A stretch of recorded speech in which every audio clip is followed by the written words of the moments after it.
கன்னியாகுமரி மாவட்டம் மயிலோடு பகுதியில் கடந்த 2 தினத்திற்கு முன்னதாக பாதிரியார் அலுவலகத்தில் பேச்சுவார்த்தைக்கு சென்ற அரசு போக்குவரத்து கழகத்தில் பணிபுரியும் சேவியர் குமார் அடித்து கொலை செய்யப்பட்டார். இதனை கண்டித்து இன்று கன்னியாகுமரி மாவட்ட ஆட்சியாளர் அலுவலகம் முன்பு நாம் தமிழர் கட்சியினர் ஆர்ப்பாட்டம் நடத்தினர். ஆர்ப்பாட்டத்தில் கொலை செய்யப்பட்ட சேகர்குமாரின் மனைவி மற்றும் உறவினர்கள் கலந்து கொண்டனர். தொடர்ந்து சேவியர் குமாரின் மனைவி செய்தியாளர்களிடம் கூறுகையில், எனது கணவரின் கொலையில் சம்பந்தப்பட்ட கொலையாளி ஒருவர் ரமேஷ் பாபு என்பவர் திமுக ஒன்றிய செயலாளராக இருக்கிறார். அவரை காப்பாற்றுவதற்கு பால்வளத்துறை அமைச்சர் மனோ தங்கராஜ் உதவி செய்கிறார் என்றும் தமிழக அரசு உடனே தலையிட்டு எனக்கு நீதி கிடைக்க வேண்டும் என்று தெரிவித்தார். அதுவரை எனது கணவரின் உடலை வாங்க மாட்டேன் என்றும் தெரிவித்தார். மேலும் கொலை செய்யப்பட்ட மயிலோடு தேவாலயத்தின் முன்பு கொலையாளிகளை கைது செய்யும் வரை போராட்டத்தில் ஈடுபடுவதாகவும் கூறினார். பெரிய அரசியல் திட்டமே இருந்திருக்கு. இதற்கு பின்னாடி மனோ தங்கராஜ் என்கிற திமுக அமைச்சர் இதற்கு திட்டமிட்டு இதை எங்க அண்ணனை பழி வாங்கி இருக்கிறார். இயற்கை வளங்களை கேரளாவுக்கு கடப்பது தொடர்ச்சியாக எங்க அண்ணன் சமூக வலைதளங்களில் பேசிட்டு இருந்ததுனால அவரை பழிவாங்குற நோக்கத்தோடு அவருடைய தக்கலை ஒன்றிய செயலாளரை தூண்டிவிட்டு அதை பங்கு பேரவை திருச்சபைக்குள்ள நுழைய விட்டு அதுல எங்க அணு காவு வாங்கியிருக்காங்க. இது ஏதோ ஒரு கோபத்துல நிகழ்ந்த நிகழ்வு கிடையாது. நாம் தமிழர் கட்சியில இருந்தனால அவங்க 13 ஆண்டுகளா மண்டே மார்க்கெட் போல வேலை பார்த்துட்டு இருந்தது. இதே ட்ரெஸ்ஸோட கொரோனா பீரியட்ல எல்லாருக்கும் ஹெல்ப் பண்ணாங்க. இவன் நாம் தமிழர் கட்சியில உள்ளவன் அப்படின்னு சொல்லி மனோ தங்கராஜ்டையும் அவரோட மகன் ரீமோன்ட்டையும் எங்களோட திக்கணங்கோட்டில் உள்ள அர்லாந்த ஜார்ஜ்டையும் சொல்லி இவங்களுக்கு ப்ரெஷர் கொடுத்து இவங்களை கன்னியாகுமரி டிப்போவுக்கு டிரான்ஸ்பர் பண்ணினாங்க. அப்ப நிர்வாகத்துல இருந்து எனக்கு ஏதாவது தவறு இருந்தா நீங்க என்ன பண்ணுங்க, எனக்கு டிரான்ஸ்பர் தாருங்க. நாம் தமிழர் கட்சியில இருந்து நான் கொரோனா பீரியட்ல எல்லாருக்கும் ஹெல்ப் பண்ணினேன். கொரோனாவில பாதிக்கப்பட்டவங்களை எல்லாரையும் நானா தனியா நின்று அடக்கம் செய்தேன். இதுக்காக எனக்கு இந்த தண்டனைன்னு சொல்லிட்டு இதுலயே அவங்க நல்லா செத்து போயிட்டாங்க, மனம் உடைஞ்சு. அது போக டெய்லி திமுக ஒன்றிய செயலாளர் அவர் அரசு வழக்கறிஞராட்டம் இரணியல்ல இருக்கிறாரு. அவரு ரொம்ப கொடுத்தாரு. கண்டிப்பா இருக்குது. திமுக ஒன்றிய செயலாளர் ரமேஷ் பாபு அவர் அரசு வழக்கறிஞரா இருக்கிறனாலதான் அவரை கைது செய்ய முடியாதுன்னு சொல்லுறாங்க. அவருக்கு பின்னாடியில இந்த பங்கு தந்தை ராபின்சன் இருக்கிறாரு. அது போக ஜஸ்டிஸ் ரோக்கு அவரோட மனோ தங்கராஜ் இருக்கிறாரு. கண்டிப்பா அவரோட மகன் ரீமோன் இவங்களாலதான் என் ஹஸ்பண்ட் என்னை சாகிறதுக்கு காரணம். என் கணவர் செத்ததுக்கு நீதி எனக்கு கிடைக்கணும். மயிலோடு தேவாலயத்தில் வைத்து கொடூரமான முறையில் கொலை செய்தார்கள். இதற்கு முன்பாக அவரை பணி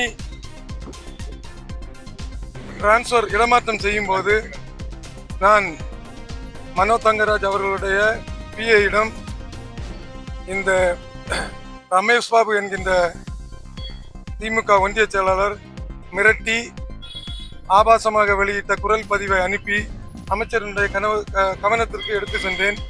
ஒரு நிரபராதியை நீங்கள் இந்த அளவு மோசமான முறையில் திட்டியும் ஏச்சு பேச்சுக்கு ஆளாக்கியும் அந்த நிரபராதியை நீங்கள் மீண்டும் டிரான்ஸ்பர் செய்திருக்கிறீர்கள். அப்படி நீங்கள் செய்யக்கூடாது என்று நான் அமைச்சருடைய கவனத்திற்கு எடுத்து சென்றேன். ஒரு கருணையோ இரக்கமோ இல்லாமல் அவரை இவர்கள் எந்த டிரான்ஸ்பருக்கும் அதை நீக்காம அப்படியே வச்சிட்டு இருந்தாங்க. அந்த நிகழ்வானது அந்த கோயிலில் அது எதிரொலிச்சு மீண்டும் மீண்டும் இரு தரப்பினரும் வாக்குவாதத்திலும் ஈடுபடாவது ஒரு காரணமாக நிகழ்ந்தது. அன்றைய தினம் அவருடைய டிரான்ஸ்பரை ரத்து செய்திருந்தால் இப்படி ஒரு மோசமான நிகழ்வு நிச்சயமாக நடந்திருக்காது.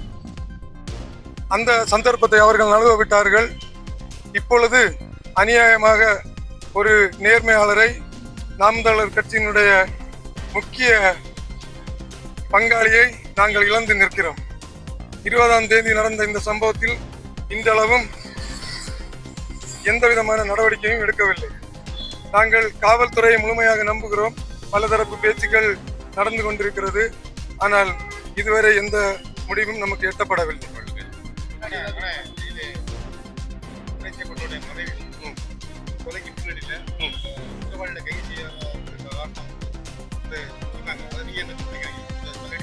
அரசியல் தலையீடு இல்லாம இருந்தா இதுக்கு முன்னால் எப்போ அதை கைது செஞ்சிருக்காங்க. நிச்சயமா மனோ தங்கராஜ் அவருடைய தலையீடு 100% இருக்கிறது.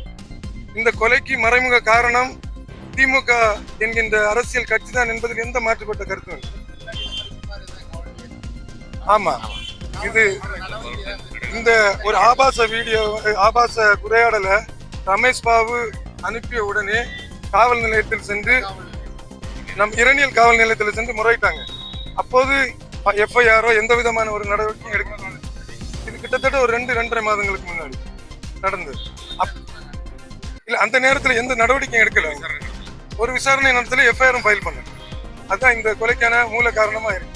அந்த நேரம் காவல்துறை விரைந்து நடவடிக்கை எடுத்திருந்தா இந்த சம்பவமே நடந்திருக்கு. இப்போ எங்களுடைய கோரிக்கை என்னன்னா, 2-3 கட்ட இப்போ நாங்கள் சப் கலெக்டர் ஆஃபீஸில் வந்து ஒரு அமைதி பேச்சுக்குழுக்கு நாங்கள் கலந்துட்டு வந்திருக்கிறோம்.